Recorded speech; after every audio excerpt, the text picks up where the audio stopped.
लक़ब हाशमियों मुत्तलबी है, वो मेरा नबी मेरा नबी मेरा नबी है। আমরা এখন যেই সময়ের মধ্যে উপস্থিত হয়েছি, আমাদের আশপাশ যখন আমরা দেখি, আমরা বুঝতে পারি আমরা কত কঠিন সময় পাড়ি দিচ্ছি। কেউ আমাদেরকে বুঝাইতে হচ্ছে না। আমরা এখানে যারা উপস্থিত হয়েছি এবং ঘরে বসে যে সমস্ত মা ও বোনেরা শুনছেন, আমরা প্রত্যেক ব্যক্তি কোনো না কোনো একটা সমস্যার মধ্যে জর্জরিত এবং টেনশনের মধ্যে। কেউ ছেলে সন্তান নিয়ে অশান্তিতে, কেউ মেয়ে নিয়ে অশান্তিতে, আর কেউ স্বামী স্ত্রীর সম্পর্কের মধ্যে আপস এন্ড ডাউনস। এই যে যতগুলো সমস্যার কথা আমরা বলছি, ম্যাক্সিমাম সমস্যা আমরা নিজেরা করেছি। খাল কেটে কুমির আনে না, খালটা আমরা কেটেছি। আমি বিশেষ করে ইউথদেরকে বলবো, আপনারা মনোযোগ দিয়ে শুনবেন। অনেক ইউথ আছেন, কলেজ ইউনিভার্সিটির স্টুডেন্ট, যারা মাহফিলে বসাটাকে প্রেস্টিজের হ্যাম্পার মনে করে। তো ওনারা কি করে, ঘরে বসে শুনেন, ঘরে বসে শুনেন। আমি জানি না আপনাদের এখন যিনি বক্তব্য রাখছেন, আপনাদের এলাকার মধ্যেও থাকতে পারে এই ধরনের। কলেজ ইউনিভার্সিটিতে আমরা যারা পড়ি, আমরা প্রেস্টিজের হ্যাম্পার মনে করি। কিন্তু আপনাদেরকে এখন যিনি বক্তব্য দিচ্ছেন, উনি পৃথিবীর ওয়ার্ল্ড ক্লাস 3-4টা ইউনিভার্সিটিতে পড়েছে। তা আমি মাহফিলে বক্তব্য দিলে আমার প্রেস্টিজ যায় না। আল্লাহ পাকের মেহেরবানিতে বড় বড় দেশ যেগুলাতে আপনারা জানার জন্য ইচ্ছা পোষণ করেন, সেগুলোও আল্লাহ রাব্বুল আলামিন আমাদেরকে নিয়েছেন। আরো যাব। মাহফিলে আমাদেরকে এখনো পর্যন্ত আমাদের মাথায় আসে না যে প্রেস্টিজের হ্যাম্পার হবে। সুতরাং আমি আপনাদেরকে বিনয়ের সাথে অনুরোধ করব, মাহফিলে এসে বসাটা এই মুহূর্তে অনেক জরুরি। কেন? কারণ রহমত যেই সমস্ত জায়গার মধ্যে বন্টিত হয়, যেই সমস্ত জায়গার মধ্যে গেলে আপনি রহমত প্রাপ্ত হবেন গ্যারান্টির সাথে, সেই ধরনের একটা জায়গার নাম মিলাদুন্নবীর মাহফিল। মিলাদুন্নবীর মাহফিল এটা এমন একটা জায়গা, এখানে বসলে একেবারে গ্যারান্টেড একজন মানুষ শান্তি কেন প্রয়োজন আপনারা সবাই জানেন। এটা এমন একটা জিনিস, এটা পৃথিবীর কোথাও পাওয়া যায় না। এখন সবাই শান্তির খোঁজে। ইউথ যারা আছেন, কলেজে যাচ্ছি, ইউনিভার্সিটিতে যাচ্ছি, কষ্ট করছি, চাকরি পাবো, সুখের জন্য তো সবকিছু, শান্তির জন্য, টাকা পয়সা ইনকামের জন্য। একটা জিনিস আপনারা মাথায় রাখবেন, টাকা পয়সা আমাদের মকসদ না, টাকা পয়সা ওয়াসিলা। আমার মুখে মুখে বলেন, টাকা পয়সা, ধন দৌলত, গাড়ি, এটা আপনি কখনো আপনার জীবনের উদ্দেশ্য বানায়েন না। এটা হচ্ছে ওয়াসিলা। কি জিনিস? ওয়াসিলা, মাধ্যম। আমার জীবনের উদ্দেশ্য হচ্ছে আখিরাত এবং দুনিয়ার শান্তি। দেখছেন, আমি দুনিয়া এবং আখিরাতের শান্তি বলি নাই, আখিরাত এবং দুনিয়ার শান্তি। আগে আখিরাতের শান্তি, অতঃপর দুনিয়ার শান্তি। তাহলে এটা আমার উদ্দেশ্য, আর আমার মাধ্যম হচ্ছে টাকা পয়সা, ধন দৌলত। এখন টাকা পয়সা, ধন দৌলত অর্জনের জন্য আমরা কলেজে যাই, ইউনিভার্সিটিতে যাই, গ্যারেজে যাই, বিভিন্ন ডিপ্লোমা সেন্টারে যাই। এগুলো সব মাধ্যম। আপনি এবং যারা যেখানে বসে শুনছেন, আপনারা আজকে রাত্রে বসে সিদ্ধান্ত নেন আপনার জীবনের উদ্দেশ্য কি, টাকা পয়সা নাকি শান্তি। যদি টাকা পয়সা হয়, তাইলে টাকা পয়সার জন্য উল্টা লটকে যান, কোনো অসুবিধা নেই। কিন্তু একটা জিনিস মাথায় রাখেন, পৃথিবীতে যেই জাতিগুলার কাছে টাকা পয়সা অনেক বেশি, তারা জীবনের বেশিরভাগ সময় মদ খেয়ে বেহুশ হয়ে থাকে। কেন জানেন? হায় হায়, আমরা বুঝতেছি না আমার আল্লাহ কোন নিয়ামতের মধ্যে আমাদেরকে ঢেলে দিয়েছে, কত শান্তিতে আমরা আছি। আপনি মনে করছেন আপনার টাকা নাই, পয়সা নাই, নিজের দিকে একবার তাকান তো। 2 হাত আছে তো, 2 চোখ আছে, জিহ্বা আছে, কাজ করছে, এর চেয়ে বড় নিয়ামত আর কি? আপনি ভাত খেতে পারতেছেন, এর চেয়ে বড় নিয়ামত আর কি? রয়ে গেল কেউ বড়, কেউ ছোট, কেউ বেশি পয়সা, কেউ কম পয়সা, এটাতে কখনো চোখও দিয়েন না। এটা আমার আল্লাহর হিকমত, আমার আল্লাহর হিকমত। খাটের মধ্যে কিন্তু এই এলাকার মধ্যে সবচেয়ে কোটিপতি যিনি, উনি মারা যাওয়ার পরে যেই খাটে শুইবেন, এই এলাকার ট্যাক্সি ড্রাইভার যিনি, উনিও কিন্তু ওই খাটে। খাট এক। কবরের মধ্যে যখন দেব, আমি কখনো বলবো না যে কোটিপতি আলা মিল্লাতে রাসূলিল্লাহ, না, বিসমিল্লাহি ওয়া আলা মিল্লাতে রাসূলিল্লাহ। চোখ বন্ধ করেছেন, সবাই এক কাপড়ের। তো মাওলা, তো এখানে এত কাপড় কেন? তো এটাই তো আমার হিকমত, এটাই পরীক্ষা। আমি দেখতে চাই তোমাকে টাকা দিয়েছি, তোমার শুকর কতটুকু, টাকা দেই নাই, তোমার ধৈর্য কতটুকু। সুতরাং মাথায় রাখবেন, টাকা পয়সা ধন দৌলত এটা আমার জীবনের মূল বিষয় না, এটা তো আল্লাহ পাকের হিকমত। আমার আল্লাহ আমাকে সুস্থ সবল রেখেছেন, এর চেয়ে কোনো বড় নিয়ামত আর নাই। আপনারটা ছোট্ট ঘর আর কি আছে, তো ঘর। আপনি জানেন আপনি কত সুন্দর একটা পৃথিবীতে থাকেন। আপনি যদি পৃথিবী সফর করেন, ভ্রমণ করেন, আফ্রিকার কান্ট্রি, এদিক সেদিক যান, তখন বুঝতে পারবেন কত বড় নিয়ামতের মধ্যে আপনি আছেন। কিন্তু আমরা নিয়ামত চোখে দেখি না, আমরা নিয়ামত চোখে দেখি না। সুতরাং আমি আপনাদেরকে যেটা বলবো, ঘরে বসে আমরা সিদ্ধান্ত নেই আমার জীবনের টার্গেট কি। মনে রাখেন, জীবনের টার্গেট আখেরাতের শান্তি, অতঃপর দুনিয়ার শান্তি। আখেরাতের শান্তি, অতঃপর দুনিয়ার শান্তি। শান্তি অর্জনের জন্য আপনি টাকা পয়সা অর্জন করছেন, লেখাপড়া করছেন, মনে রাখেন টাকা পয়সা এবং লেখাপড়া আপনার জীবনকে শান্তি এনশিওর করতে পারবে না। যদি টাকা পয়সা শান্তি এনশিওর করতো, বিল গেটসের বউ চলে যাইতো না। বুঝতে পেরেছেন? যদি সৌন্দর্য, স্ট্যাটাস শান্তির মূল কেন্দ্র হইতো, আমাদের এখানে যাদেরকে আপনারা মডেল বলেন, আমরা এখানে উল্লেখ করতে চাচ্ছি না সেগুলা। যা কিছু আপনারা টিভিতে দেখেন সব ফ্রড, অভিনয়। কি জিনিস? অভিনয়। ভিতরে যত ঢুকবেন গন্ধ বের হবে, গন্ধ। শান্তি নাই। আপনি আমার আল্লাহর জমিনে থেকে আমার নবীর শিক্ষাকে বৃদ্ধাঙ্গুলি দেখিয়ে জমিনের মধ্যে শান্তি খুঁজবেন, এই মহালাস, এটা অসম্ভব। আমরা মনে করি অশান্তি তো কবরে, না না না না। এক অশান্তি দুনিয়াতে। প্রথমে তো দুনিয়াতে জাহান্নামের আগুন। মাওলা সেটা কি ধরনের আগুন? সবকিছু থাকবে, তোর মুখ থেকে হাই হাই যাবে না, তোর ভিতর অস্থির হবে, টেনশন বেড়ে যাবে। ঘরের মধ্যে যখন স্বামী স্ত্রীর মধ্যে আর্গুমেন্ট হয়, শান্তি থাকে, তখন আমরা কি বলি? আরা হই দি মনে হতে হনুমিককে যাইগুই নহই। আত্মহত্যার রেট বেড়ে যাচ্ছে। সুতরাং যুব সমাজকে বলবো, যেখানে মডেল, যাদেরকে মডেল মনে করছেন তাদের জীবনে শান্তি নাই, আপনি পাবেন শান্তি। তাহলে আমাদের শান্তির জায়গা আমার নবী সাল্লাল্লাহু আলাইহি ওয়াসাল্লাম। এখন আসেন, এই যে মিলাদুন নবী করছি, কেন করি বলেন তো? মিলাদুন নবী ওয়াসিলা, মিলাদুন নবী ওয়াসিলা। তো উদ্দেশ্য কি? উদ্দেশ্য হচ্ছে আমার নবীর আদব মহব্বত শিক্ষা এবং আমার নবীর সুন্নত শিক্ষা। এটা হচ্ছে আমার উদ্দেশ্য। আমি আমার নবীর মহব্বত শিখব এবং আমার নবীর আনুগত্য কিভাবে করব সেটা শিখব।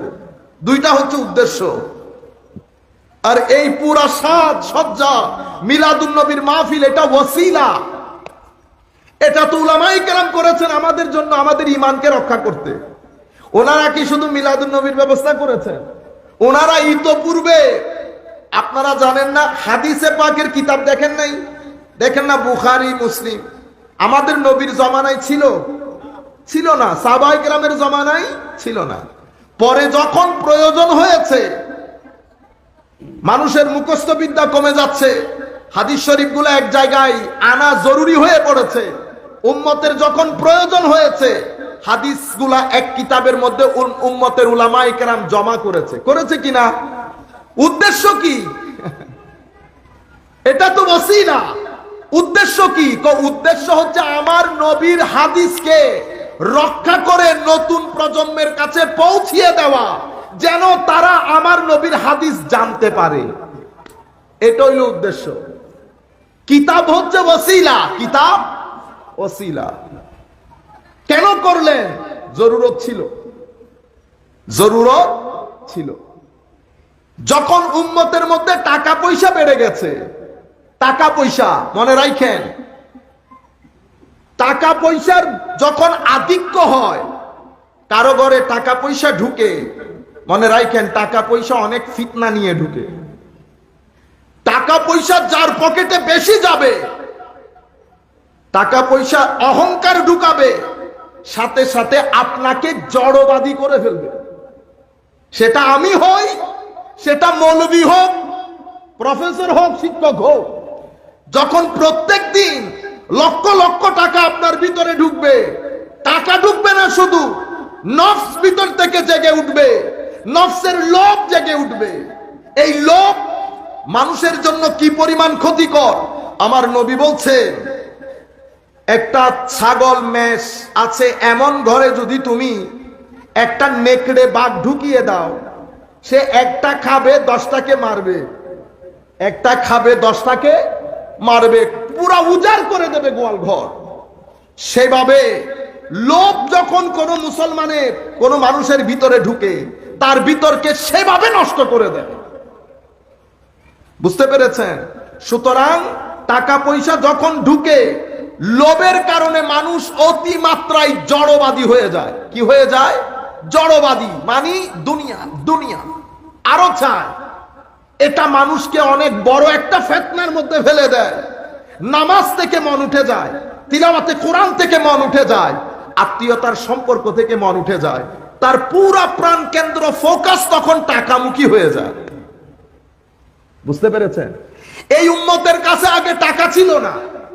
200, 300, 400, 500, 600 বছর যখন অতিবাহিত হয়েছে, আমাদের ভাইয়েরা বলে এটা আগে ছিল না। ও ভাই, আগের দরকার ছিল? দরকার কেন ছিল না? আরে ভাই, মিলাদুন নবীর উদ্দেশ্য তো ইশকে রাসূল। তো যেই যুগের কথা বলছেন, সেই যুগে ইশকে রাসূল আসমানে ছিল। কিরকম? আরে ভাই, সাহাবায়ে কেরাম আমার নবীর থুতু মুবারক নিয়ে মুখে মুখে লাগাতেন। আপনি আদবের কথা বলতেছেন? এই ইশক যাদের মধ্যে আছে, তাদের জন্য তো প্রত্যেকদিন মিলাদুন নবী, তাদের জন্য প্রত্যেকদিন মিলাদুন নবী। তো আমাদের এখন কেন করতে হচ্ছে? ওই টাকা বেড়ে গেছে। যেই উম্মত আগে 2 টাকা খরচ করতে পারতো না, 2 টাকা খরচ করতে পারতো, যুদ্ধবন্দী যারা আসতো আমার নবীর জামানায়, তাদেরকে যে সেটেল করবে, সেটার কোনো জায়গা ছিল না। সেই উম্মতের কাছে 200-400 বছর পরে টাকা আর টাকা। এখন উম্মত আর 1 দিনার দেয় না, 40,000 স্বর্ণ মুদ্রা উপহার। ওনাকে দিছে 70,000 স্বর্ণ মুদ্রা উপহার। টাকা বেশি হয়ে গেছে না? টাকা বেশি হলে কি হয়? ভিতর থেকে দ্বীনের গায়রত নষ্ট হয়ে যায়। মানুষ আস্তে আস্তে ডিসকানেক্টেড হয়ে যায়। কেন? কারণ ধর্ম ইমোশনের নাম। কিসের নাম? ইমোশন। আদব, মোহব্বত, ঈমান, টান, কানেকশন। কার সাথে কানেকশন? আল্লাহর সাথে। তো আল্লাহর সাথে আপনি কানেক্টেড হইতে পারবেন আমার নবী বাদে? পারবেন না। তো মানুষ টাকা পয়সা বেড়ে গেলে মানুষের যেহেতু ইমোশন নষ্ট হয়, তো ইমোশন নষ্ট হইলে এই সম্পর্কগুলোর গ্রিপ নষ্ট হয়ে যায়। যখন উম্মতের উলামায়ে কেরাম দেখলেন এই অবস্থা চলতে দিলে নতুন প্রজন্মের অন্তরে ইশকে রাসূল থাকবে না। ঠিক যেভাবে হাদিসের কিতাব রচনা করেছেন, একইভাবে মিলাদুন নবীরও প্রচলন করেছেন। আপনি যদি এটাকেও স্বীকার করেন, তো ওইটাকেও স্বীকার করতে হবে। কারণ সব এক সুতোই গাঁথা, সব এক সুতোই। আমি তো মাত্র আপনাদেরকে হাদিসের কথা বলছি, এরকম 10,000 এক্সাম্পল আছে। বুঝতে পেরেছেন? এগুলো হচ্ছে উম্মতের প্রয়োজনে প্রয়োজনে আমাদের উলামায়ে কেরাম করেছেন। সেই বছর থেকে 900 বছর থেকে আজকের দিন পর্যন্ত উম্মতে মুসলিমার মেজরিটি 80% বেশি কুল কায়নাতের মধ্যে মিলাদুন নবীর উদযাপন করবে। মিলাদুন নবীর উদযাপন, এই যে উদযাপন, এটা মাধ্যম। এটা কি? আপনি মসজিদে যান না, মসজিদ কি উদ্দেশ্য না মাধ্যম? মাধ্যম। উদ্দেশ্য কি? ইবাদত। মসজিদের উদ্দেশ্য ইবাদত। এসি লাগান নাই? লাগাইছেন তো? ঝাড়বাতি লাগাইছেন না? টাইলস লাগান নাই কেন? কারণ এখন তো গরম, আমি ইবাদতের মধ্যে যদি ফোকাস করতে চাই গরমের কারণে পারছি না। মানুষ বেড়ে গেছে, গরম বেড়ে গেছে, আপনি এসি লাগিয়েছেন। এসি কিন্তু উদ্দেশ্য না, ওয়াসিলা। আপনি বলছেন না এত মিলাদুন নবী বেড়ে গেল কেন, তো আমিও জিজ্ঞেস করবো না এত এসি বেড়ে গেল কেন। এগুলা সব মাধ্যম। আপনারা মাধ্যম নিয়ে মারামারি করেন কেন? আরে ভাই উদ্দেশ্য দেখেন না, উদ্দেশ্য কি? মসজিদ আমি কলা পাতা দিয়ে বেঁধেছি নাকি টাইলস দিয়ে বাঁধতেছি এটা আপনার দেখার বিষয় না, তো কি কারণে করেছি সেটা দেখার বিষয়। কি কারণে করেছি সেটা দেখার বিষয়। আপনারা পুরো বিষয়টা বুঝতে পারছেন? কনফিউজড হয়ে যাবেন কেউ জিজ্ঞেস করলে না। আর কেউ যদি মিলাদুন নবীর কোনো প্রমাণ চায় কথাই বলিয়েন না। কেন? ও ভাই 800-900 বছর ধরে settled issue, no question, no question. কেন? প্রশ্নের দিন শেষ। প্রশ্নের দিন। বাংলাদেশ স্বাধীন সার্বভৌম রাষ্ট্র। কেউ যদি জিজ্ঞেস করে স্বাধীন করা কি উচিত হয়েছে, আসেন একটা ডিবেট করি। করবেন? পুলিশকে খবর দিবেন। আমার দেশে থেকে আমার দেশের স্বাধীনতার বিরুদ্ধে যারা কথা বলবে পুলিশকে খবর দিয়ে অ্যারেস্ট করাই দিবেন। আপনারা বুঝতে পেরেছেন? স্বাধীনতা নিয়ে আর কোনো কথা নাই। অনুরূপ ভাবে মিলাদুন নবী নিয়ে আর কোনো কথা, নো ডিবেট। আপনারা বুঝতে পেরেছেন? সম্মানিত উপস্থিতি, এখন এই মিলাদুন নবীর উদ্দেশ্য হচ্ছে আমার নবীর মহব্বত, আমার নবীর উসওয়ায়ে হাসানা জাতির সম্মুখে তুলে ধরা। এখন জাতি মাহফিলে এসেছে, আসার পরে মহব্বত শিখলো, উসওয়া শিখলো না। উসওয়া মানি আমার নবীর চরিত্র শিখলো না, অথবা চরিত্র শিখলো মহব্বত শিখলো না। দুইটাই অধুরা রয়ে গেল না? এখন আপনারা বলেন তো, মাহফিলে আসলাম কিন্তু আমি কোরআন পড়তে জানি না অথবা কোরআন পড়ি না, আমার নবীর উসওয়ার সাথে যাবে? আমার নবী যদি শুনেন যে এই যুগের মধ্যে এসে যখন মানুষ মুহূর্তের মধ্যে ইজিলি কোন একটা কিছু শিখতে পারে, সেই যুগেও যদি আমার উম্মত কোরআন শরীফই পড়তে না জানে, আমার নবী খুশি হবেন? তখন আপনি মনে করছেন যে ঈদে মিলাদুন নবীর পরে আমি দরুদ শরীফ পড়ি, এশকে রসুল আছে, আমার ভাই আমার নবী কবুল করবেন না। সুতরাং আজকের পর থেকে আমি ইউথদেরকে বলবো, দুই কারণে কোরআন পড়বেন। একটা হচ্ছে আমার নবীর হায়া, যে ইয়া রাসূলুল্লাহ কবরের মধ্যে মুখটা কিভাবে দেখাবো। আমার নবীর উপর যখন কোরআন নাজিল হতো একটা পর্যায়ে আমার নবী শীতকালে পর্যন্ত ঘাম দিত। আমার নবী এত কঠিন ছিল কোরআনে পাককে ধারণ করা। আমার আল্লাহ বলে নাই ইন্না আরাদনাল আমানাতা আলাস সামাওয়াতি ওয়াল আরদি ওয়াল জিবাল ফাআবাইনা আন ইয়াহমিলনাহা ওয়া আশফাকনা মিনহা ওয়া হামালাহাল ইনসান ইন্নাহু কানা যালুমান জাহুলা। কেউ গ্রহণ করে নাই, এত ভারী জিনিস আমার নবী গ্রহণ করেছেন। যেই নবী গ্রহণ করেছেন সেই নবীর আখেরি যুগের উম্মত কোরআন শরীফই পড়তে জানে না। সুন্দর লাগবে জিনিসগুলা, সুন্দর লাগবে। তাহলে একটা কোরআন শরীফ পড়বো আমার নবীর হায়া করে, আমার নবী নারাজ হয়ে যাবে। 7 দিন প্রতি বৃহস্পতিবার যখন আমার আপনার আমলনামা আমার নবীর দরবারে পেশ হয়, আমার নবী দেখছেন আমার উম্মত আমার ভালোবাসার দাবি করে ঠিক, আমার উম্মতের নামাজ নাই। কি নাই? নামাজ নাই। আমার নবী বলেছেন এটা ইমাদুদ্দিন। মানি কি? মানি হচ্ছে ধর্মের খুঁটি। এই পুরা শামিয়ানাটা দাঁড়িয়ে আছে এই খুঁটির উপর না। এই খুঁটি যদি পড়ে যায় শামিয়ানা থাকবে? তো আমার নবী বলছেন এই নামাজ হচ্ছে আমার এই দ্বীনের শামিয়ানার খুঁটি। আপনি নামাজই পড়ছেন না, আমার নবী বলছেন নামাজ ছেড়ে দেওয়া মানে আমার দ্বীন ধ্বংস করে দেওয়া। বুঝতে পেরেছেন? এরপরে নামাজে গেলেন, হাত তোলা নামা নিয়ে মারামারি শুরু করে দিয়েছেন। হাত তোলা নামা নিয়ে, আমিন জোরে বলা নিয়ে মারামারি। আরে ভাই আমার নবী তো কখনো বলেছেন কখনো বলেন নাই, আপনি কেন মারামারি করবেন? নামাজের রূহ নষ্ট করে দিয়েছে। প্রথমে তো আমরা পড়ি না, আর যারা পড়তে যায় তারা নামাজের রূহই নষ্ট করে দিয়েছে, শরীর নিয়ে টানাটানি। আকিমুস সালাহ, এটা নামাজের শরীর। নামাজ কায়েম করো। কায়েম কিভাবে করব?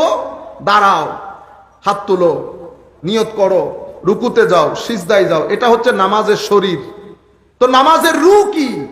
নামাজের রূহ হচ্ছে খুশু এবং খুদু তথা জিক্র ইলাহির মধ্যে হারিয়ে যাওয়া। এটা নামাজের রূহ। এটা কিভাবে বুঝবেন নামাজের রূহ আপনার ভিতরে কাজ করছে? যখন রূহে নামাজ আপনার ভিতরে আসবে, আপনার জিন্দেগির মধ্যে একটা আজীব পরিবর্তন চলে আসবে। কিভাবে পরিবর্তন হবে? নামাজ যখন আপনার জীবনের মধ্যে প্রতিষ্ঠিত হওয়া শুরু হবে, তখন আপনার জীবন অন্য একটা রঙে রঙিন হবে। নামাজ আছে কিন্তু আপনার জীবনের পরিবর্তন নাই, তাইলে বোঝা যাবে নামাজ কাজ করছে। আপনি রং লাগাচ্ছেন ঠিকই, কিন্তু আপনার রং লাগছে না। আপনি পুকুরে পানি ঢালতেছেন ঠিকই, পানি ঠিকই নষ্ট হয়ে যাচ্ছে। তাইলে কি করতে হবে? পানি সরাইতে হবে, মাটি কাটতে হবে, চুনা ঢালতে হবে, রাখতে হবে, তাইলে পানি ঢাললে পানি ঠিক থাকবে। আমার জীবন কিভাবে পরিবর্তন হওয়া চাই? আমি আপনাদেরকে হুজুর গৌসুল আজমের একটা কথা বলি। আমরা অনেকে এখানে কাদেরিয়া তরিকার মুরিদ না? কাদেরিয়া তরিকারই তো মুরিদ। হুজুর গৌসুল আজম আব্দুল কাদের জিলানী রাদিয়াল্লাহু তাআলা আনহু বলছেন, কফাল মুরিদ, আমার মুরিদকে, আপনারা বলেন না মুরিদি লা তাখাফ আল্লাহ, হুজুর গৌসুল আজম বলেছেন আমার মুরিদের কোনো ভয় নাই। এটা নিয়ে আমরা অহংকার করি না, কিন্তু আপনারা কখনো জানতে চেয়েছেন হুজুর গৌসুল আজম মুরিদ কাকে বলেছে? আমি না দাবি করছি আমি মুরিদ, আমার গৌস তো বলতে হবে সে আমার মুরিদ। এত সহজ। আমার নবীর সাহাবীরা আমার নবীর সঙ্গে থেকেছেন না? সঙ্গেই তো থেকেছেন। সাহাবী রাসূল তো জিন্দেগি দেখেছেন কি রকম? আবু বকর সিদ্দিকের সম্পদ গেল কই? 40,000 স্বর্ণ মুদ্রার ইনভেস্টমেন্ট ব্যাংকে, ব্যবসার মধ্যে, আজকের যুগের 200 কোটি টাকার উপরে। জিজ্ঞেস করেন হুজুর শেখ আবু বকর সিদ্দিক রাদিয়াল্লাহু তাআলা আনহু আরদা, হুজুরকে জিজ্ঞেস করেন টাকা গেল কই? শেষ বয়সে আমার নবী যখন যুদ্ধের জন্য টাকা তুলছে, দুই একটা গামছা বাদে আর কোনো কিছু ঘরের মধ্যে নাই। ইসলাম শুধুমাত্র মুখে বলার নাম না, আপনি আমলে দেখাইতে হবে, আমলে দেখাইতে হবে। হুজুর গৌসুল আজম বলছেন মুরিদ কাকে বলে? আপনি মুরিদ সেই ব্যক্তিকে বলে যেই ব্যক্তি ইচ্ছা পোষণ করে, নিয়ত করে। আমরা বলি না একবারে কোমরত মিদে গামছা বাঁধি বাইর হই, এলে হয়তো না কোমরত মিদে কোমরে গামছা লাগিয়ে বের হয়েছি, মানে আমি ডিটারমাইন্ড, সংকল্প করেছি কিসে? তারকুল আদা, আমি আমার আদত পরিবর্তন করব। হুজুর আদত কি? আদত হচ্ছে তোমার ভিতরের ময়লাগুলা তুমি পরিষ্কার করবে। দীর্ঘদিন 1 বছর বাংলাদেশের মধ্যে যদি আপনি ঘরে না আসেন, ইয়ায় আইজু 3 মাসও নয়, বাইরে গেছি ঘর তাই সাইডি ড্যাম হই, নতুন ঘর কি হয়ে গেছে? ড্যাম হয়ে গেছে। তো আমার ভিতরে ড্যাম আছে। ড্যাম আছে সেটা কিভাবে বুঝবেন? যদি ড্যাম থাকে লোভ থাকবে, কথাবার্তার মধ্যে বেয়াদবি থাকবে, গালাগালি থাকবে, কাপড় হাঁটুর উপরে উঠে যাবে, মসজিদের মধ্যে চিল্লাই কথা বলবে, মানুষকে গালি দেবে, রাস্তাঘাটে ভদ্রতা থাকবে না, রাস্তার মাঝখানে চলবে, অহংকার দেখাবে। এগুলা হচ্ছে আপনার ভিতরে ড্যাম আছে, আমার ভিতরে ড্যাম আছে। তো হুজুর মুরিদ হওয়া কাকে বলে? ড্যাম পরিষ্কার করাকে। যেই ব্যক্তি সংকল্প করে আমার ভিতরে খাসলত গুলা পরিবর্তন করব। আচ্ছা হুজুর এটা কিভাবে সম্ভব? হুজুর গৌসুল আজম বলছেন ওয়া তাহকিকুহা নুহুদুল কলব ফি তালাবিল হক ওয়া তারকু মা সিওয়া। ভিতরের জগৎকে আল্লাহকে রাজি করানোর জন্য, আল্লাহর অন্বেষণে বের হওয়ার জন্য ভিতরের জগৎকে তৈরি করা, এটাকে মুরিদ বলে। আপনারা ধান রোপণের জন্য জমিন তৈরি করেন না? এটাকে বলা হচ্ছে আল্লাহর অন্বেষণের জন্য নিজের ভিতরের জগৎকে তৈরি করা। ফাইজা তারাকাল আব্দুল আদা, কোন বান্দা যখন নিজের আদতকে ছেড়ে দেয়, পরিত্যাগ করে। আদত কি? গালিগালাজ। আদত কি? অভদ্রতা। আদত কি? অধৈর্য। আদত কি? মানুষ ঠকানো। এগুলা মানুষের চরিত্র, মানুষের চরিত্র। এগুলা যখন আপনি পরিত্যাগ করবেন, বলে যে তখন মানুষ কি হয়? মুরিদ হয়। হুজুর গৌসুল আজম আরো কি বলছে দেখেন, এই জিনিসটা ওয়াহাযা শাইউন লা ইয়াজিউ বিতাগয়িরিল খিরাক, এটা কাপড়ে সুপরে আসে না। আমি এখন জুব্বা কুব্বা পরে আসছি না, হুজুর গৌসুল আজম বলছে এই বেটা তোর এই লম্বা জুব্বা কুব্বা দিয়ে ভিতরের এটা পরিবর্তন হয় না।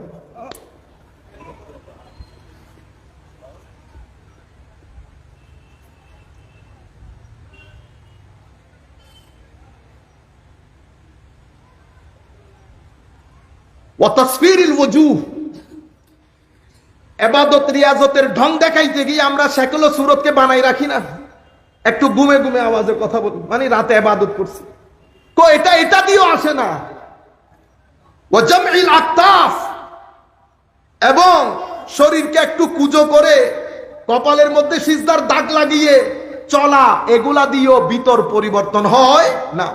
ওয়াকালকালাতুল লিসান বিহিকায়াতিস সালেহিন, বড় বড় আল্লাহর ওলিদের সম্মান বর্ণনা করে আমরা যেভাবে করি।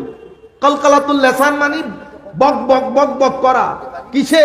বড় বড় ওলিদের অবস্থা বর্ণনা করে। এটার মধ্যেও ওই মুরিদ হওয়ার জন্য যেটার পরিবর্তন করতে হয় সেটা আসে না। এরপরে বলছে ওয়া তাহরিকুল আসাবে বিতাসবিহ ওয়াত তাহলিল, হাতের মধ্যে এমনি তসবিহ গণার মধ্যেও এটা আসে না। ইন্নামা ইয়াজিউ বিসিদক ফি তালাবিল হক, এটা পরিবর্তন হয় যখন ভিতর থেকে মানুষ একনিষ্ঠভাবে মোহাব্বত নিয়ে, ইশক নিয়ে, আদব নিয়ে, ইবাদত নিয়ে, সিজদা রুকু নিয়ে যে ব্যক্তি আল্লাহর অন্বেষণে বের হয়, এটা শুধু সেই ব্যক্তির জন্য অর্জিত হয়। এটা কাপড়ে চুপড়ে তসবিহ গনে জিকির বড় বড় ওলিদের কথা বলে বক্তব্য দিয়ে অর্জিত হয় না। যখন ব্যক্তি এইভাবে বের হয়ে নিজের আদত ছেড়ে দেবে, হুজুর গৌসুল আজম বলছেন এখন বেটা তুই আমার মুরিদ, দেখি তোরে কে আটকায়। তো যেই ব্যক্তি এই হুজুর গৌসুল আজম যাকে মুরিদ বলেছে তিনি তো আসলে আল্লাহর ওলি। যখন আপনি আদত ছেড়ে দেবেন তখন কি আর আপনি সাধারণ মানুষের পর্যায়ে আছেন? ও ভাই, পাঞ্জেগানা নামাজ যেই ব্যক্তি পড়ে এবং আমার নবীর হুদুদ গুলার হায়া করে, আল্লাহ তো তার জবানের মধ্যে তাসির দিয়ে দেয়। সেই ব্যক্তিকেও আল্লাহ কোন নাজেহাল অবস্থার মধ্যে ফেলেন না। আমার আল্লাহর কুদরতির হাত থাকে তার মাথার উপর। আপনারা বুঝতে পেরেছেন? তো আমি আপনাদেরকে বলতে চাচ্ছি, আমরা তো আমি সবসময় শুনি হুজুর গৌসুল আজম বলেছেন, হুজুর গৌসুল আজম আমাকে মুরিদ। আরে হুজুর গৌসুল আজম মুরিদ কাকে বলেছে? আমরা এখানে এতগুলা মানুষ, আমরা কখনো হুজুর গৌসুল আজমের কিতাবটাও পড়লাম না, কোরআন শরীফও নাই। মনে রাখেন, তাইলে মিলাদুন নবীর উদ্দেশ্য কোনটা হইল? মিলাদুন নবীর উদ্দেশ্য হচ্ছে আমার নবীর ইশক মহব্বত নতুন প্রজন্মের অন্তরে বপন করা। ইশক মহব্বত কেন বপন করতে হয়? কেন রিমাইন্ড? আমরা বলি না আমি তোমাকে রিমাইন্ড করছি। এই যে প্রত্যেক বছর করে আমার নবী বলেছেন, রিমাইন্ডিং মুমিনের জন্য বড় উপকারী জিনিস। এই জন্য হঠাৎ করে দেখবেন আপনার বাসা থেকে একজন দুনিয়া থেকে চলে গেছে, আল্লাহ ইচ্ছে করলে এক সপ্তাহের মধ্যে সবাইরে প্যাকেজ করে ফেলতে পারত, করে না সেটা। হঠাৎ করে 2 বছরে 3 বছরে ধাক্কা লাগানোর জন্য আপনাকে বান্দা ফেরতায়, বান্দা ফেরতায়। রিমাইন্ডিং এর জন্য প্রত্যেক বছর ঈদে মিলাদুন নবীর এই মহব্বত শিখানোর জন্য। কেন? কারণ ঈমানের বীজ মহব্বতের মাটি ছাড়া উপরে উঠে না। ঈমানের বীজের জন্য মহব্বতের মাটি লাগে। ইশক আদব মহব্বতে রাসূল বাদে ঈমান হয় না, আবার মহব্বতে রাসূল আমার নবীর সিরত বাদে পূর্ণ হয় না। আমরা এখন 2 পার্ট হয়ে গেছি মুসলিম উম্মাহ। কেউ এশক মহব্বতের তালিম দেয়, কেউ উসুয়ার তালিম দেয়। যে উসুয়ার তালিম দেয় সে ভুলেও এশক মহব্বতের কথা বলে না, আর যে এশক মহব্বতের কথা বলে উনি শেষ বিকালে গিয়ে একটু করে উসুয়ার কথা বলে না। দুইটা নিয়ে একসাথে চলবো, যেভাবে সাহাবায়ে কেরাম চলেছে। আপনারা বুঝতে পেরেছেন? এটা মিলাদুন নবীর উদ্দেশ্য। আপনার ব্যক্তি জীবনের মধ্যে যখন তাকওয়া পরহেজগারি থাকবে, নামাজ থাকবে, তিলাওয়াতে কোরআন থাকবে, আল্লাহর ইজ্জতের কসম আপনার আশেপাশে থাকা ব্যক্তি কখনো মিলাদুন নবীর বিরুদ্ধে বলবে না। বিরুদ্ধে বলতে গেলে আপনার চেহারা বাঁচবে তার চোখে, বিরুদ্ধে বলতে গেলে আপনার চেহারা তার চোখে ভাসবে। কেন? তার মাথায় আসবে বড় বড় ভালো ভালো লোকও তো করে। আরব বিশ্বের মধ্যে এভাবে বিরোধিতা করা হয় না। কেন? কারণ আরব বিশ্বের বড় বড় উলামা বেশিরভাগ ঈদে মিলাদুন নবীর মজলিসে বসে। কেউ বিরোধিতা করতে গেলে চোখের মধ্যে ডক্টর আলী জুমা বাসে, চোখের মধ্যে ডক্টর উমর হাসেম বাসে, চোখের মধ্যে শেখ ইমাম ওয়াহাবা জুহাইলি বাসে, ইমাম সাইদ রমাদান আল বুতি বাসে, ডক্টর মুফতি আতিয়া সাকার ভাসে। এগুলা হচ্ছে বর্তমানে উম্মতের টপ ক্লাসের আলেম। চোখের মধ্যে এগুলা বেশে ওঠে, তখন মানুষ চুপ হয়ে যায়। আপনারা বুঝতে পেরেছেন? আমি এখন মূল মেসেজ আপনাদেরকে যেটা দিতে চাচ্ছি সেটা হচ্ছে, বিনয়ের সাথে বলবো, আজকের পরে কোন ছেলে আমাদের মধ্যে যেন এটা কখনো না হয় যে এক সপ্তাহ চলে গেছে আপনি কোরআন শরীফ দেখেন নাই মুখের মধ্যে সব সময়। কারণ এটা এমন একটা যুগ, সময়, এটা হচ্ছে ঈমানের করোনার সময়। ঈমানের করোনা মুখের মধ্যে পড়ে রাখতাম না একটা। আপনার মুখের মধ্যে যদি এখন দরুদের এবং জিকরে ইলাহির মাস্ক না থাকে, কোন করোনা আপনার ভিতরে ঢুকে ঈমান নষ্ট করে দিবে বুঝতে পারবেন না। সে কারণে দুইটা মাস্ক সব সময় মুখের মধ্যে রাখবেন। সুবহানাল্লাহি ওয়াল হামদুলিল্লাহ ওয়ালা ইলাহা ইল্লাল্লাহু আল্লাহু আকবার ওয়ালা হাওলা ওয়ালা কুওয়াতা ইল্লা বিল্লাহিল আলিয়্যিল আযীম। এরপরে আল্লাহুম্মা সাল্লি আলা সাইয়্যিদিনা মুহাম্মাদিন ওয়া আলা আলি সাইয়্যিদিনা মুহাম্মাদিন বারিক ওয়া সাল্লিম। এগুলা থেকে জবান যেন খালি না যায়। আচ্ছা, ইন জবান দি ফললে অনেক কষ্ট আছে না, অনর হামিন অনেক গরম না, ইয়ানের চলন অসুবিধা আছে না। আমি ইয়ান যদি নচলন তো ইন কি হামত খাডম হত্যারণ্য অনারা ইতার হতা উইতার হতা ইতার হতা উইতার হতা। আমি আপনাদেরকে বলছি, একজন জিজ্ঞেস করতেছিল, হুজুর এটা পারি না কেন, যেন মুখ থেকে বারবার চেষ্টা করি গীবত না করার জন্য। ভেরি সিম্পল, আপনি এই দুইটা জিনিস প্র্যাকটিস করেন, মুখ দিয়ে আর গীবত বের হবে না। আমি গ্যারেন্টি দিই আপনাদেরকে, এটা সুফিয়ায়ে কেরামের তাবিজ, সুফিয়ায়ে কেরামের আউলিয়া। আমরা আবার কোন পুকুরের মাছ, আমরা কি বলতে পারবো? এগুলো আমাদের বুজুর্গ আনে দিন আমাদেরকে বলে গেছে। এটা ছাড়া যদি যেই ব্যক্তি এক সপ্তাহ এই বিষয়গুলোর মধ্যে থাকবে অজুর সাথে, সেই ব্যক্তি যদি গীবত করতেও চাই পারবে না। ভিতর থেকে কে একজনের টান দিবে, ওই বেটা বেয়ারা তুই আর জনের কথা গিলে বল। ভিতরে একটা পুলিশ এসে যাবে, পুলিশ। আপনারা বুঝতে পেরেছেন? এই কাজগুলা করবেন। এটা কেন করবেন? বিশেষ করে ইউথকে বলছি, আপনি লেখাপড়া করছেন, অনেক কষ্টের কাজ, সবকিছু তো কষ্টের কাজ, এটার মধ্যে তেমন কষ্ট নাই। এগুলা টাকা দিবে, এটা শান্তি দিবে। মানে চাকরি, লেখাপড়া, এটা টাকা অর্জনের সহায়তা করবে, শান্তি কে দেবে? এই দরুদ আর সুবহানাল্লাহ আলহামদুলিল্লাহ। আপনার জীবনে টাকাও দরকার, শান্তিও দরকার। টাকা কখনো শান্তি দেবে না, শান্তি দেবে দিন, ধর্ম, মদিনা, মক্কা, কোরআন। আপনি যদি শান্তি চান, শান্তির জন্য দিন লাগবে, আমার নবী লাগবে, ইশক লাগবে, মোহাব্বত লাগবে, নিসবতে আউলিয়া লাগবে, আর টাকার জন্য লেখাপড়া লাগবে। আমি মাদেরকেও বলছি, আমার মা বোনেরা যদি ঘরে বসে শুনতেছেন, সন্তানকে লেখাপড়া অবশ্যই করাবেন, দরকার আছে। লেখাপড়া যারা জাতি শিক্ষিত হয় না, কিন্তু শিক্ষিত ছেলে ব্যাংক ডাকাতি করবে যদি দিন না শিখান। করতেছি না এখন আমরা? হেন কোনো কাজ নাই, আমরা করতেছি না, স্যুট বুট পরে। তাইলে শিক্ষা আসলো, হায়া আসলো না। শিক্ষিত মানুষ তো হায়াদার হয়। তো আপনি আমার উপর আসমান যদি নাজিল করেন, আমি আমার সিগনেচার করব না। আগর যুগুর মানুষ তো হায়া আসিল দিন, ইতারা তেলে লেখাপড়া আসিল না। ফয় হতে অবাক হতে জাগাই তো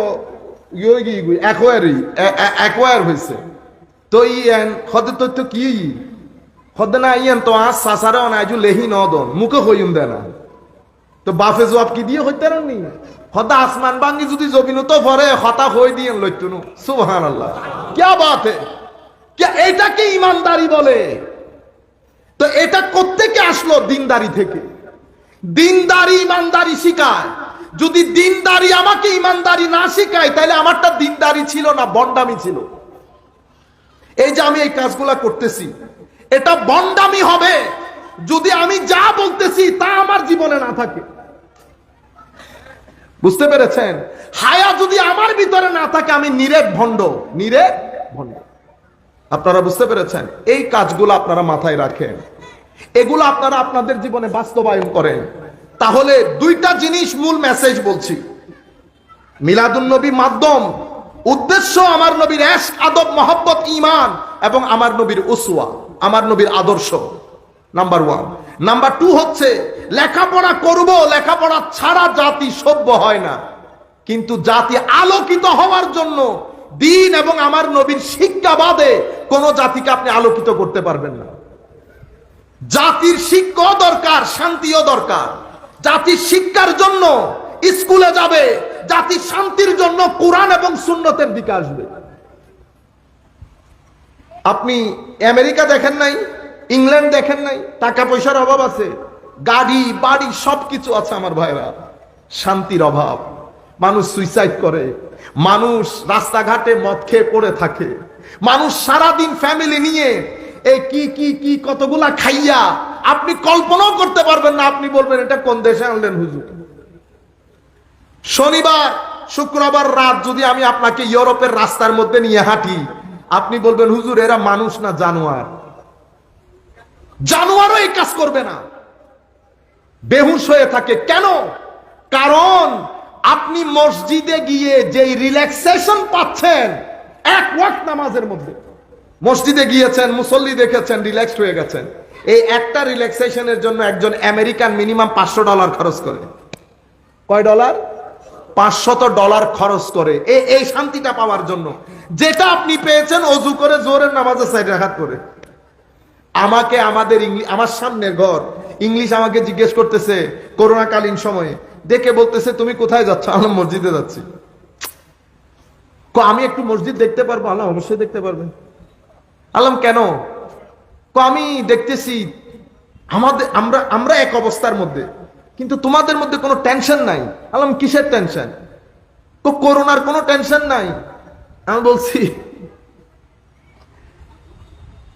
ये अगर चाहे तो कोई माँ का लाल है मुझे बचाने वाला अगर वो मेरे साथ है तो है कोई माँ की लाल मुझे छोड़ने वाला আলম উনি যদি চান আমাকে বাঁচাতে কেউ আমাকে মারতে পারবে না আর উনি যদি চান আমি এই ঘটনার মধ্যে পড়ি কেউ আমাকে বাঁচাতে পারবে এটাই আমাদের বিশ্বাস এই কারণে আমাদের কোনো টেনশন নাই আমরা নিয়ামতের মধ্যে আছি তো বুঝতে পারি না কোনটা সেই কারণে তো আমরা এই যে এতগুলা ফিতনা করি কেউ এই গ্রুপ কেউ সেই গ্রুপ কেন করেন জানেন কারণ হচ্ছে বাবার ব্যবসা কার ইয়া গড়ে গড়ে মারামারি চলে দেখার গরজ যার সম্পদ হন না সম্পদ বেশি আপনারও স্টেজ তৈরি পেয়েছেন চট্টগ্রামে থাকেন আশপাশে গলা বড় করে কথা বলতে পারছেন কেউ কলার ধরার নাই সেই কারণে 3x3 গ্রুপে জয়েন করেছেন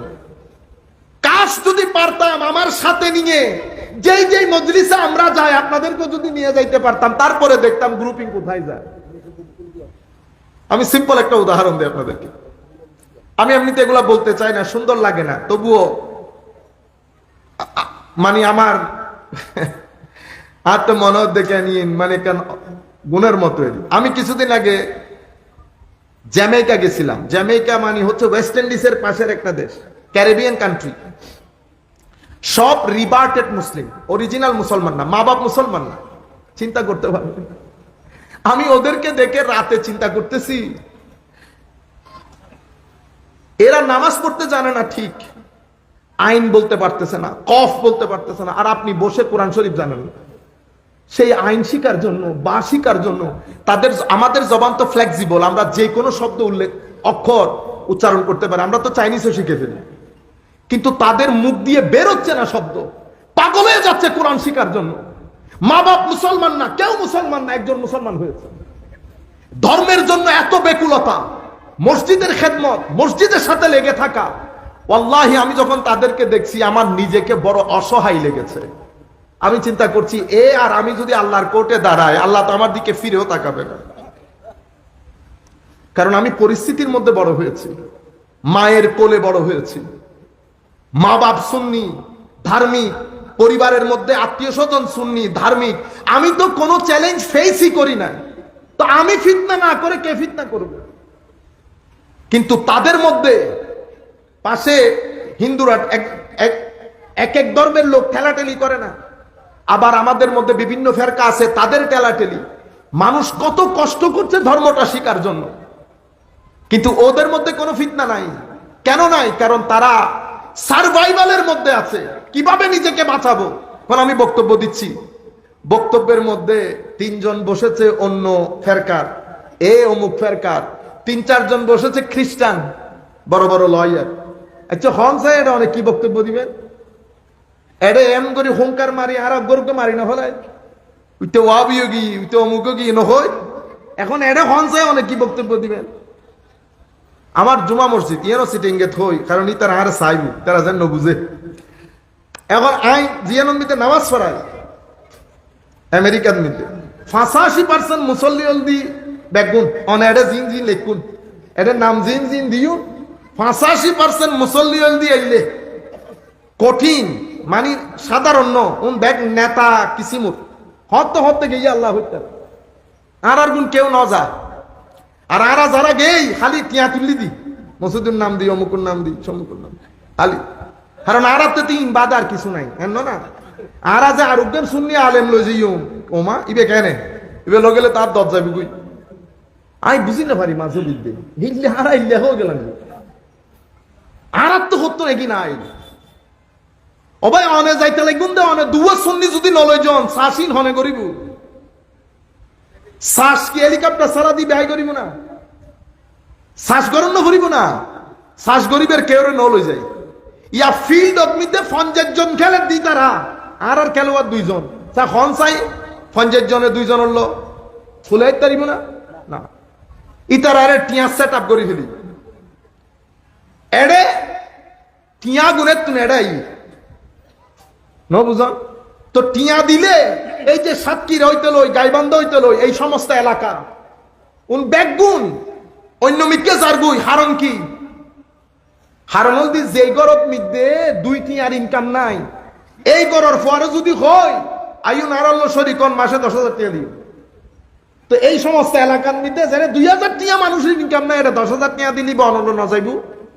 আর অনিয়ন দিব এক গ্রুপে 10 গ্রুপ করতে গেলে কিন্তু হাতে মাঝে মধ্যে মনে হয় যে ইয়া রাসূলুল্লাহ অনে আইনে বিচার করি দন, নতুবা এগুলোরে বুঝন সম্ভব হইত না। ইউথ কনফিউজড, কলেজ ইউনিভার্সিটি থোয়া যেগুন যার মোস্টলি আর সারি যার বই আর কারণে গুতে গুতি উগল সেটেল ডাউনের উগ্গে তো নিয়ম আছে। জিবে অন্য মিকে যার গুই বেরে নাহিয়ানে সেটেল করন না, সেটেলর তো নিয়ম আছে। আর সুফিয়াই কারাম নো শিখে আর এক আজব মস্তির মধ্যে আছি, পুরো দুনিয়া জগুই খবর নাই।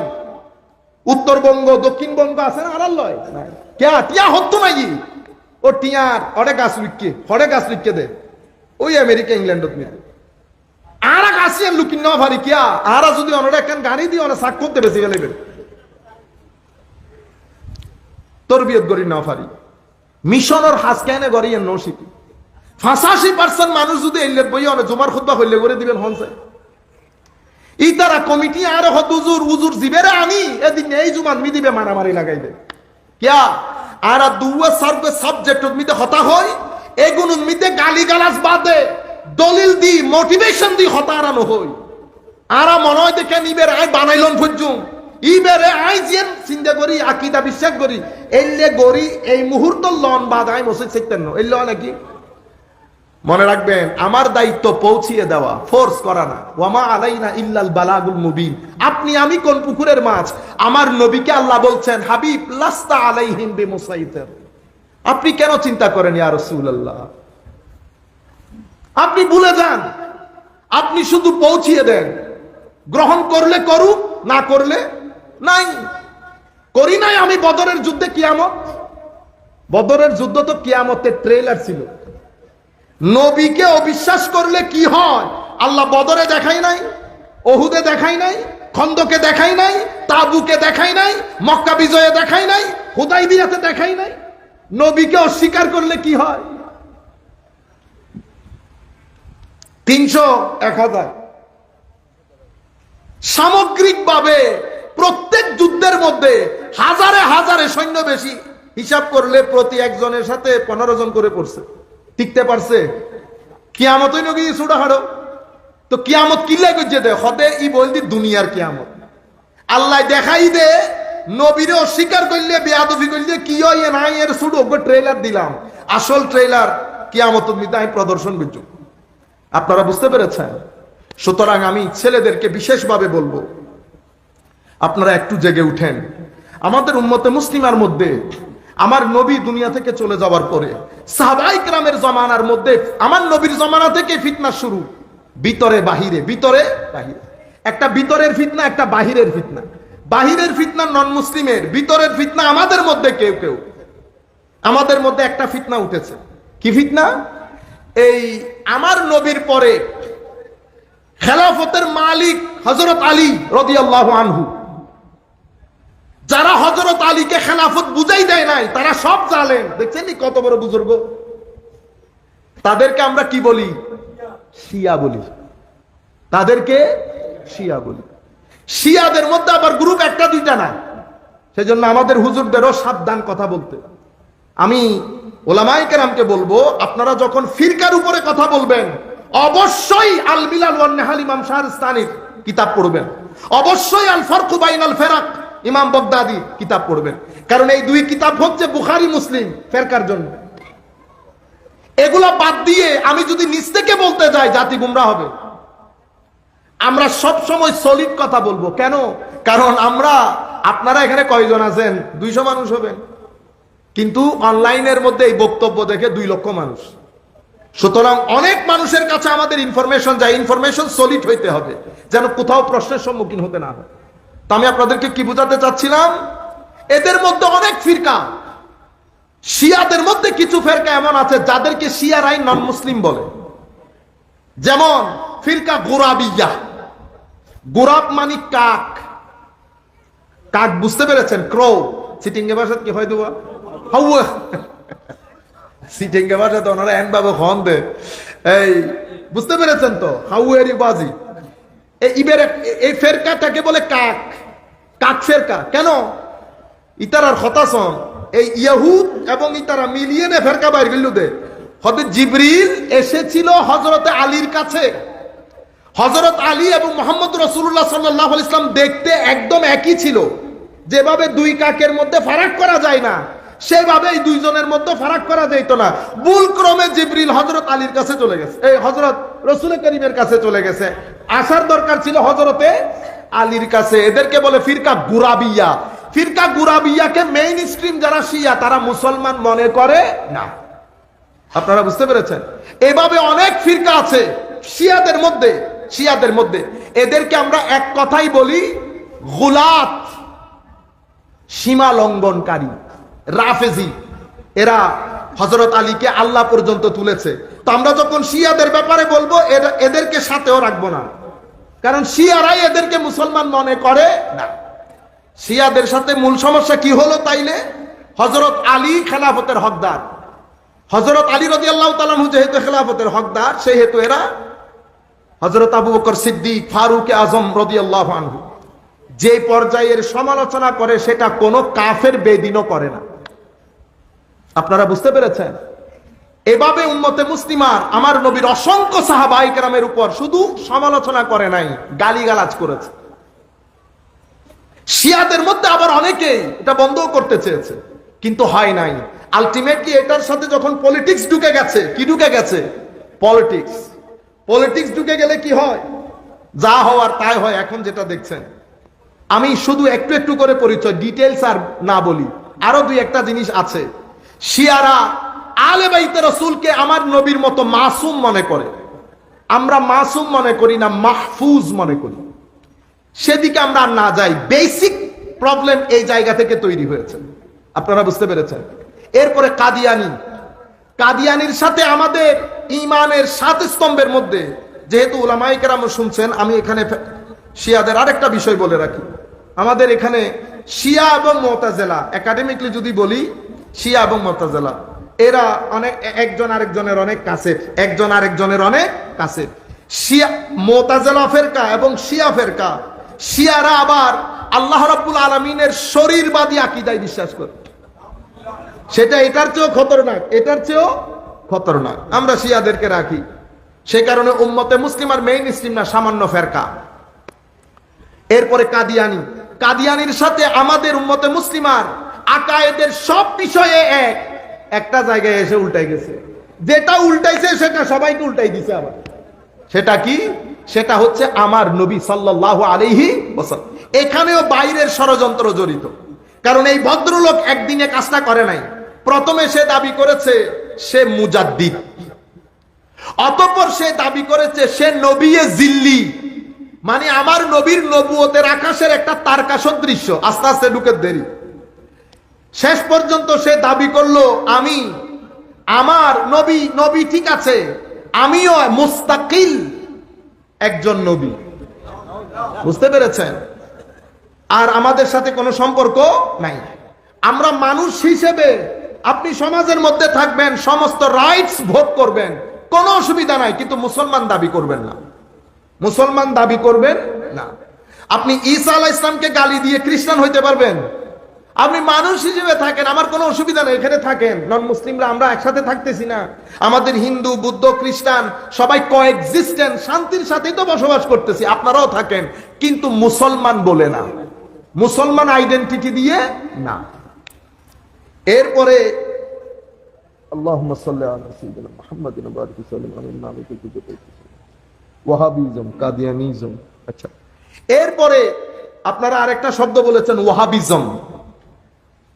এটা আমাদের এই শতাব্দীর জন্য আমি মনে করি সবচেয়ে উম্মতে মুসলিমাকে খুব কঠিন পরিস্থিতিতে যেই দল ফেলে দিয়েছে, উম্মতে মুসলিমাকে শতধা বিভক্ত করেছে, উম্মতে মুসলিমার মধ্যে উগ্রপন্থার জাগরণ করেছে, উম্মতে মুসলিমাকে উগ্রপন্থী বানিয়েছে, উম্মতে মুসলিমাকে এশকে রাসূল থেকে খালি করার চেষ্টা করেছে, নিসবতে আউলিয়া কেটে উম্মতে মুসলিমাকে একেবারে ড্রাই এবং জড়বাদী মুসলমান বানিয়েছে। সেটার পেছনে এই ফেরকা জড়িত। তাদের বেশিরভাগ লোক, আমি আপনাদেরকে গ্যারান্টির সাথে বলছি, উলামায়ে কেরাম বিশেষ করে, বেশিরভাগ যারা এই ফেরকায় বিশ্বাসী, তারা যদি জানে এই ফেরকার আকীদা কি, তারা কখনো এটা মেনে নিবে না। আমি একটা মজলিসে দর্স দিতেছিলাম, তা আমি বলতেছিলাম যে আমি আসলে খোলা ময়দানে, আমি চাচ্ছিলাম না নামগুলা ধরে ধরে বলতে। আল্লাহ, এই আকীদার লোক, ম্যাক্সিমাম লোক সুন্নি আকীদাতান। কি বলেছি? এই আকীদার লোক ম্যাক্সিমাম আকীদাতান সুন্নি। উমা ফালদিটি কি হন কয় দে? আচ্ছা, আমি দেখছি হন চাই কেউ যদি অনরে হয় যে আত, যে আত আছে, এই আত আল্লাহরও ইল্লাত আছে, বিশ্বাস করিবেন না? ইবা হদ্দা না, এটা হতে পারে না। আল্লাহ যদি আমি কিতাব থেকে দেখাইতে পারি, দেখাইতে পারলে আমি এখন ছেড়ে দেব, বিসমিল্লাহ। তো হইতে অনেক বেশি দূরে জন ফিরতে অনর কিতাব ইবনুল উসাইমিন, শেখ ইবনে তাইমিয়ারে বেশি বদনাম করছে। ইবনে তাইমিয়ার ছাত্র ইবনে জৌজি, অনরা নবুজিবে না, এনে উলামায়ে কেরামুল্লাহ করবে। ইবনে জৌজি, ইবনে জৌজির আরান হতে বাপ মানে জেদ্দুর আসিল ফুয়াই বাপরে বরবাদ করে দিই। তো ইবনে জৌজি ইবনে তাইমিয়ারে কি করে দিয়ে দে বরবাদ। ইবনে তাইমিয়া চেষ্টা করছে হতারে রাহি রাহি হই বেলাই। ইবনে জৌজি আয় একবারে, ইবনে জৌজিরে একেবারে ফানিল্লো মিশাই দিয়ে দেই আর এডের ইবনে উসাইমিন আর ইবনে বাস ন বুঝন। ইতারা ইবনে তাইমিয়া যে দরজা খুললেনি, উসাইমিন আয় না একবার এদুর পর্যন্ত আসছি ন বুঝন। ম্যাক্সিমাম এই আকীদায় বিশ্বাসী লোক, ম্যাক্সিমাম লোক আকীদাতান সুন্নি। যদি আপনি দরে দরে আকীদাগুলা বলেন, কেউ মেনে নিবে না মুসলিম উম্মাহ আকীদা। কিন্তু আমরা কেউ জানি না, কেউ জানি না। আর আমাদের এখানে কথাগুলা বলার ডায়লগের কোনো পরিবেশ নাই।